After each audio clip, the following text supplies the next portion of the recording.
what you'll notice is that the texture of your consciousness is different. See? It's a different feeling. You have a different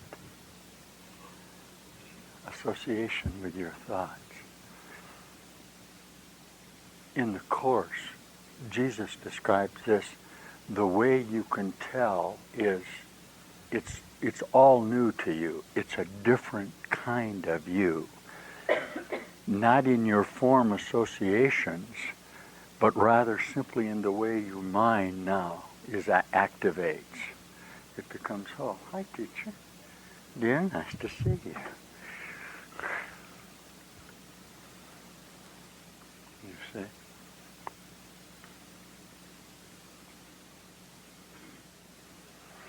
If you persist in this, will you go to light? Yes. Yes. Is it possible at this depth for you to flash out? Jesus calls it go to brightness. Oh yeah. It's very possible for you to do that, certainly. If you do that, and when you've done that, except in divine associations, you're just written out of the script. You no longer were, you're just gone. All right? When you come in the manner that you're coming, you're being used as a vehicle of communication. Jesus says in the Course, it would be unfair of us to provide you with a mechanism of atonement without allowing your own teaching devices. You wouldn't be with me if you weren't healers. Listen to me. Healing and teaching are the same thing. Your instructions from the time of your, what you would call early maturation, were to be healers. I know you guys. You can call that messianic complex if you want to, but a lot of you have always wanted to be healers. That's why you're with me. You've wanted to save the world. I know you. Okay? What's happened to you? You said you wanted to save the world. What's going to happen to you? You're going to save it. Of course. Of course. You might have identified it separately when you were 12 years old and formed the disciples around you, or felt that you wanted to go to church and look at the stained glass windows and wondered why other people didn't feel how you felt when you went into the icons of the church, and how you liked the smell of it, and how you thought you might be a nun, or how you thought come on, I know you guys. All of those things you've already done. It wasn't necessary for you to do them again. You've tried that. You've tried to withdraw and you've tried to participate. You've climbed mountains and gone down into valleys. You've charged up hills attacking the enemy, and you've defended yourself, and you've resigned yourself, and you've killed yourself, and you've glorified yourself, and still you've been you, and now suddenly the whole you is emerging. Be happy about that. Be very happy. Be happy. If I were you, I'd be very grateful for what's happening to you. I would look back and say, I don't want this. Let Babylon burn, you guys. You've come, the line is getting real straight for you now. Straight the way and narrow the gate. Okay. Don't hide your light under a bushel. Let it start to show. Okay. I'm doing Christian vernacular here. But that way now is straight to you. You can see it. In the Course, Jesus says the road will get real straight. You've decided. It gets narrower and narrower. It's called the razor's edge, we used to call it. You find yourself like this. You may glance back very occasionally, but it's getting too straight. What? You become one-eyed. This is what you want to do. This is what you want to do. You'll be distracted, and then you'll come right back onto it. Don't turn around. Okay, let Babylon burn. Some lovely sentences in the spiritual thing. I mean, you've climbed out through the top of the roof. Let your possessions be. Don't go back down into the burning building. Let it alone. You'll turn to salt, and your salt will have lost its savor. And what good is that going to do you? Okay, you are the salt of the earth. This is Lot's wife, isn't it, when she's leaving Babylon. She looks back and, whoppo. If Babylon is, You built the wall around Babylon, and you have been babbling in your attempts to reach God, which of course you can't. And now let's let the walls come a-tumbling down, all right? Or Jericho.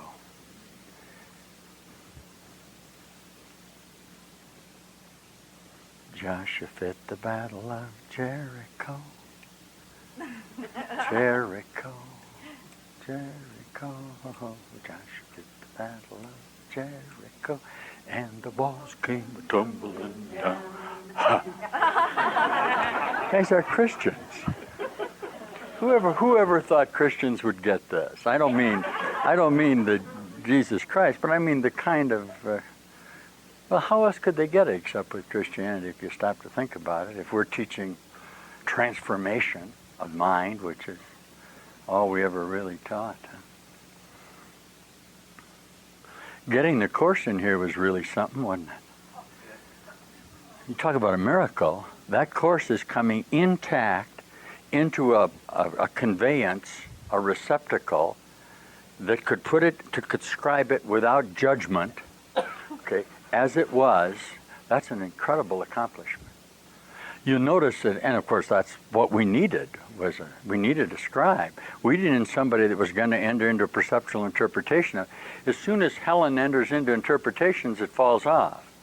Like her prayers and that are not Course, obviously. You can tell the difference very decidedly. But imagine being able to actually continue and bring that down into this reality. It's an astonishing thing. There, at least then, you had the presentation of it.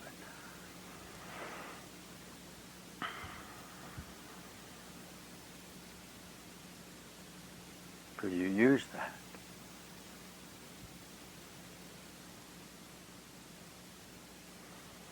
See, it started to slip sideways. The Course, I don't know how you could slip the Course sideways perceptually, but you did it. And it's beginning to go like this. That's what I'm for, to get you back into what it says. That's why I got the assignment. I'm not connected to the Course in Miracles in the sense of, this is an assignment for me. Can you hear this? I have a whole mind, and the Course is beautiful. It's the vernacular of your cellular memories. Greater things will you do than I have done, simply because you're going to do all the things that are in your whole mind in regard to this, aren't you? I'm a mercenary. I'm here with the total truth to let you see that through this reflection. Can you hear me? I was gutted out on my last death. I'm not from here. I remember here. Neither are you. See, that's what you're coming to know through this Course in Miracles. The guy that was supposed to be the Savior missed it. You know that happens sometimes.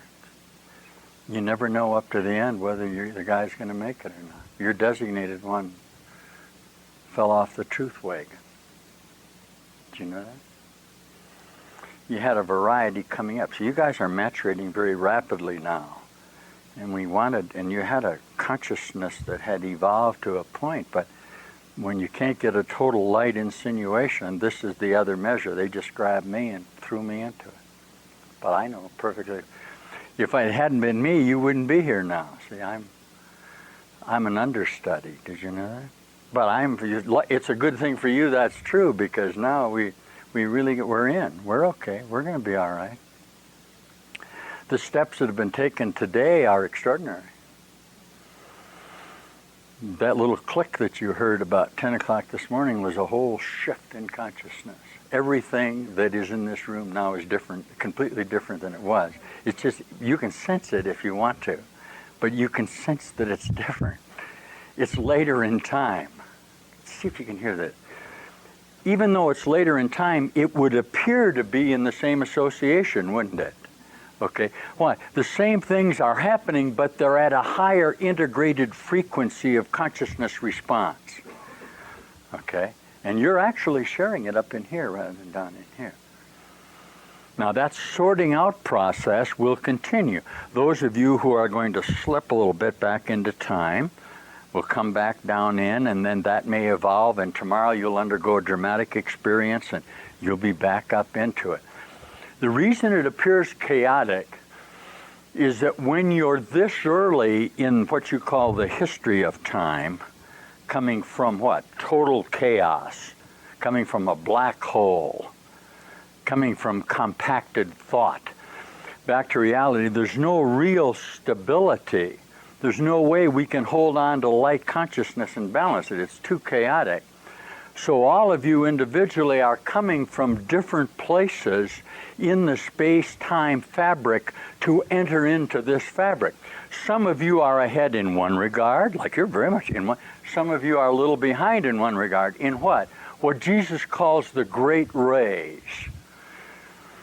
Okay, this energy you're experiencing are just what? The 12 rays, aren't they? The emanations that became light when in fractured consciousness. Okay, the 12 notes on the chromatic scale, the 12 tribes of Israel, and on and on. So when you meet a consciousness at this depth, you may match very well with him in some of the centers, but in other centers, you're way off. So you love to hate and hate to love, and you think you love him, but you keep trying to establish these relationships.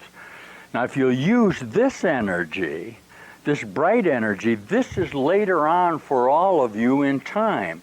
So you can organize around this if you won't judge it.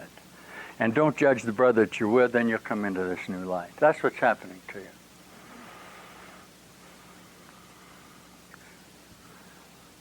Oh, I got to take off my socks. No wonder I'm having a problem.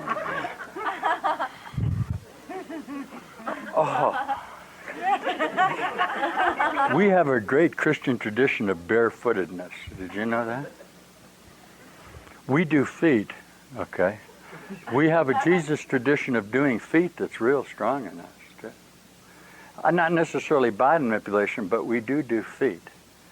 The only part of you could ever be corrupt would be what touches the earth. At the Last Supper, when Jesus is doing feet. And Peter says, well, let's do the whole body. He says, Jesus, just do the feet. Just take care of the lower energy. Let the part of you that's connected to the earth is what needs to be recovered. That ceremony's kind of gone away at Easter, isn't it? Remember the old ceremonies Christians used to do each other's feet? I see some Episcopal people didn't like the idea. It wasn't sanitary to do each other's feet, so they decided to wash each other's hands instead. Sort of, I thought that was sort of Pontius Pilate-y, you know.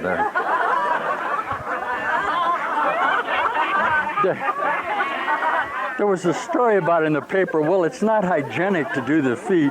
Let's get together and wash each other's hands. I went, yeah. Typical. That's just typical. They're going to wash their hands of the whole situation.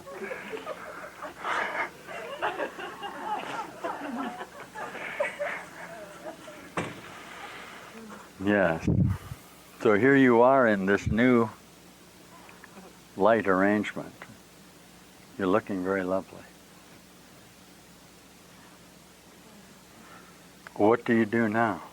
Nothing. Nothing. The miracle works just by step back from it. You have the energy now. If you want to make application of it, you don't have to go charging out to prove that you have this. There's no necessity to prove you. There's no alternative to what's happening to you. This is simply a maturation of your mind. Let it happen.